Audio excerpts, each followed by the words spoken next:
Greetings, YouTube. Today I'm going to review one of the absolute classic 80s era horror films, C.H.U.D.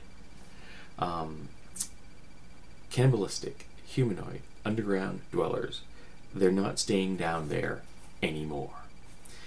Now, I can't remember if I actually saw this in the theaters or not. It was released in '84, and quite frankly, my memory of a lot of that era is a little fuzzy.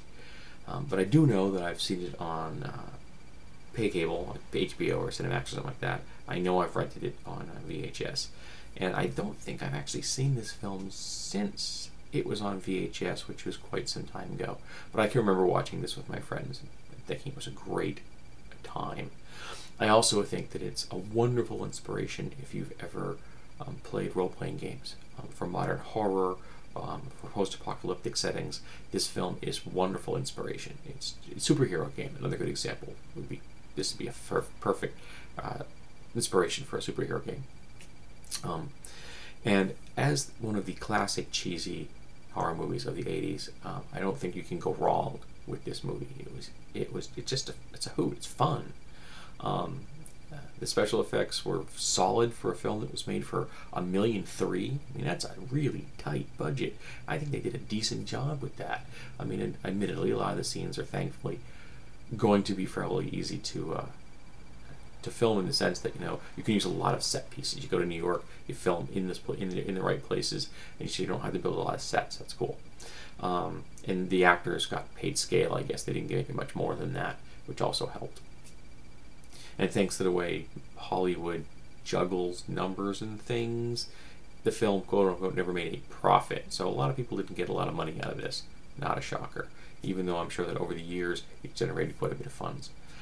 But last night, my wife and I watched this with the commentary, something I've never heard. The writer, director, and 3 of the actors that played characters in this film are all on the commentary. And it took a cheesy horror movie, and quite frankly, made it into one of the most entertaining comedies I have ever watched. I mean, these guys are laughing through entire segments of this film. It was great. It was like sitting in the room with a bunch of your friends watching this movie, except all of them had inside information and knew about this thing backwards and forwards. It was a very comfortable, inclusive commentary track. I loved it. It was a lot of fun. My wife and I were laughing along with them. It was a great time. If you've never heard this commentary track, and I had never heard it before last night, get this movie. Buy the DVD, listen to this track, man. It gives this film an entirely new dimension. It lets you enjoy it on a different level. It's a lot of fun. It's very informative. It took a film that I always loved, I always thought was a lot of fun, and made it 10 times better. You simply can't go wrong with this. I was thrilled. Commentary tracks can sometimes be a hit or miss thing, man, but this one nailed it out of the park.